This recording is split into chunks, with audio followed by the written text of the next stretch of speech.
yung mga nakikita natin sa online, mga yun, kumbaga edited. Kaya nga gusto natin, 'di ba? Ngayon, andyan na yung mga AI, nalalaman na ng mga common people like us na yung mga gusto nating tingnan online sa mga artista in the entertainment industry, nakikita na natin yung pwede palang ganito ang kalabasan kapag nag-edit tayo. Kaya nga pinapakita din ng mga artista na kasi trabaho nila yan, kailangan maganda sila. Diba? Bakit? Tsaka din, kailangan bang maging artista para gumanda? Kailangan bang maging artista para maganda yung kalalabasan ng video? Hindi na ngayon. We are no longer in an era where we are just looking at them.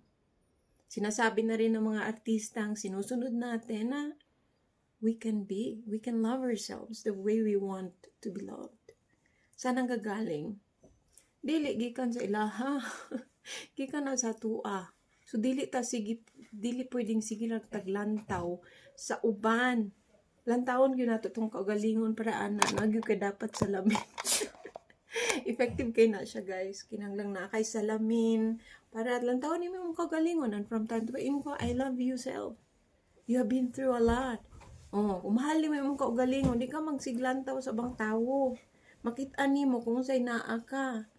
Ang nakalagot aning uban, guys, kay ga-continue ra ang blessing gihatag sa Ginoo sa ilaha, manghilabot pa sa uban.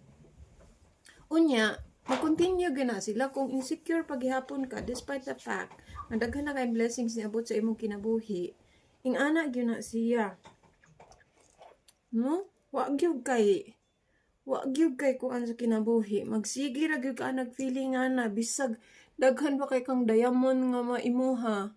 Mag-gold na imuha, kung di gani ka kabantay sa imong kagalingon nga insecure pa man daay ko. Muna nga tan-awon gid ang insecurity. Nguni magbag-o gid imong naong kapag naay kulay, o di ba? Nawa ang diferensya ganina. No? So, kung insecure paghihapon ka, bisan sa daghan na kay nimong blessings, simula atong 20 ka, 30 ka, ang blessings mo abot ra gyud na siya kay mag-work man ta. So, when we work, nagin ang blessings.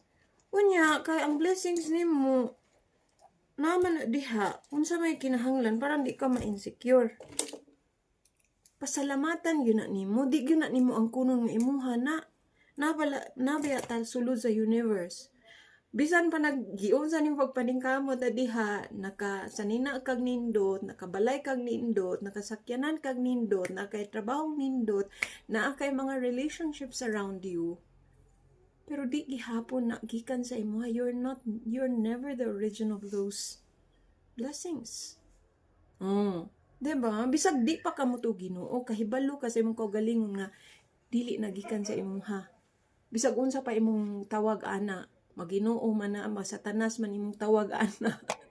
Dili imuha. Ang ipasabot nako, guys, diri sa akong account, akong ipasabot nga dapat mapasalamaton ka. Anong ani ko kay daghan man ko kaing tawo nga naka-receive nagdaghang blessings, wa gihapoy mapasalamaton nga attitude ba? Muna insecure gihapon. Munay maka-trigger na ako. Dili maka-trigger in the sense na maulaw pud ta sa Ginoo or maulaw pud ta ani nga universe nga ga-receive ra ta. Walay mapasalamaton nga batasan. Maulaw sad ta oy. Nga na gani. So, maulaw ta. Yes, pwedeng na anak ka ana. Pero at the bottom line, di po na nimo madala. Nga naman, kay dili lagi imuha. Gihatagan ra gani kag opportunity nga ma-experience mo na nga mga blessings. Unsay dapat himuon. Pasalamat ra gyud ka everyday. Dira ang security. Dira ang tinud nga confidence. Gratitude, way lain.